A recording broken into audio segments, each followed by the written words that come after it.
My name is Natalie. I'm 32 years old, and after 8 long years of saving every spare dollar, I finally achieved something I once thought was impossible. I bought my dream home in the Chicago suburbs.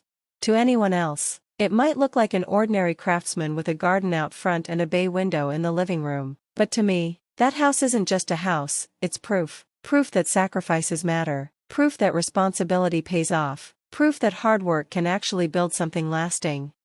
My parents have always said they admired my independence. They'd brag to friends about my self-sufficiency, how I never asked for handouts, how determined I was to stand on my own 2 feet. But what they didn't always admit, at least not openly, was that their admiration for me was matched by indulgence for my younger brother, Jake. Jake is 3 years younger than I am, and from the time we were kids, he seemed to live by a completely different set of rules. When I wanted something, a toy, a dress, a new book, I had to save allowance for weeks. Jake, on the other hand, would throw a fit in the store aisle, and before long my parents would cave. They'd sigh and shake their heads, saying, "He's sensitive, he needs more support."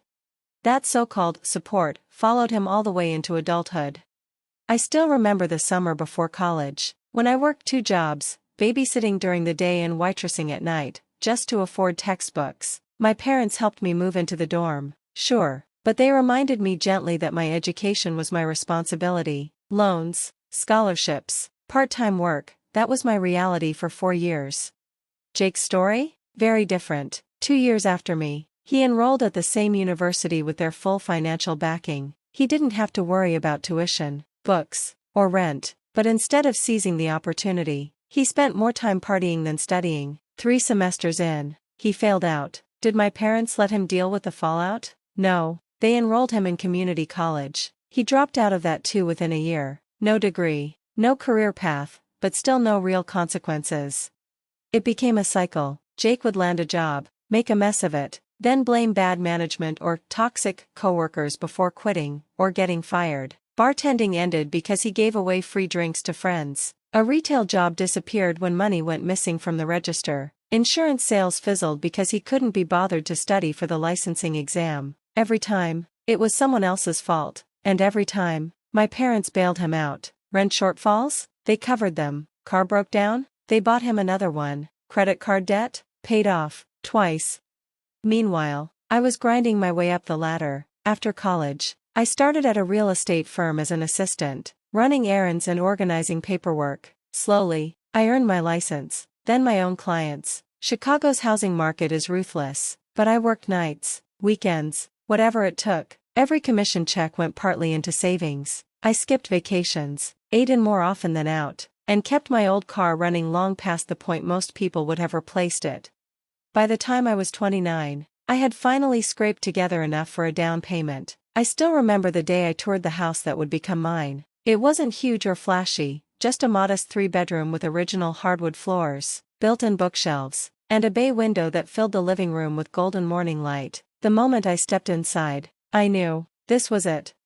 The mortgage process nearly broke me. The bank scrutinized my finances, questioned every deposit, demanded endless documentation. As a single woman buying a loan, it felt like they doubted my ability at every turn. But when the keys were finally in my hand, I sat in my car and cried. Not delicate tears, full-on sobs of relief and pride, because that house wasn't just a purchase. It was 8 years of skipped dinners out, of grinding through double shifts, of saying no when it would have been easier to say yes. It was my victory. At my housewarming, for once, my parents seemed proud. My dad fired up the grill in the backyard. Mom helped me arrange furniture, and they even gifted me a home improvement card. For a rare moment, I felt like my accomplishments weren't overshadowed by Jake's chaos. Jake, of course, was Jake. He showed up 3 hours late, empty-handed, sulking. He spent most of the evening complaining about his girlfriend to whoever would listen, and when he finally acknowledged my house, it was to ask if he could throw a party there since his apartment was too cramped. I said no, as politely as I could. He didn't take it well. For a week, he flooded my phone with passive-aggressive texts about how I'd changed and was acting stuck up. But the truth is, I had changed, and I was proud of it. The next 2 years were blissful. I made that house my own, painting the walls in colors I loved, planting flowers out front, furnishing each room with care. No more hand-me-down couches or cheap discount tables. Every piece I bought felt intentional. A reflection of me. Sure, the mortgage stretched me thin. Repairs cropped up, like the time the water heater gave out in the middle of winter, but I managed. Every time I sat by the bay window with a cup of coffee, watching the morning light spill across the hardwood floors, I felt a peace Jake would never understand. And then, last Sunday, at our usual family dinner, Jake decided to change everything. We were halfway through Mom's lasagna when he cleared his throat, leaned back in his chair, and announced with complete confidence, "I'll be moving into Natalie's place soon." He said it like it was already settled, like it was his decision, not mine.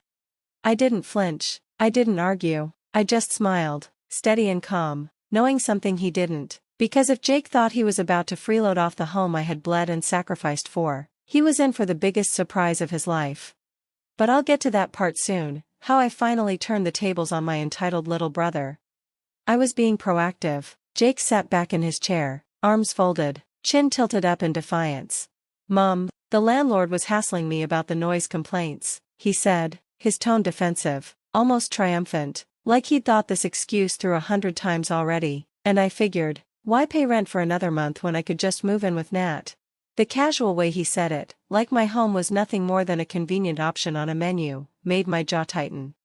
"You figured?" I repeated, my voice quiet but sharp. "Jake, you assumed I would just welcome you with open arms. You made a life decision based on access to my house, without ever bothering to ask me." His face flushed, eyes narrowing in a way I had seen since we were children, whenever he realized someone wasn't going to give in to him. "Because you would have said no," he shouted, slamming his hand on the table. "You've always been selfish." The room fell into an uncomfortable silence, broken only by the clatter of my mother's fork slipping onto her plate. "Enough." My father's voice cut through the air like a whip. He never raised his voice, which made the rare occasions he did all the more jarring. His stern gaze moved between us like a judge. "This is getting us nowhere, Natalie." He turned to me, his tone softening, almost pleading. "Is there any way you can back out of this sale? If you explain the situation, maybe the buyers would understand." I blinked at him, stunned. "Are you seriously asking me to cancel a legal contract? To risk being sued? To lose the earnest money, my down payment, everything, just so Jake can have a free place to crash?" "Dad, I told you already, I'm selling because I need the money for repairs and a fresh start." My father didn't meet my eyes. My mother jumped in quickly, as if she could fix the tension with one of her soft band-aid offers. "We could help with the plumbing costs," she said, her voice trembling but eager, "and maybe chip in for utilities while Jake stays with you."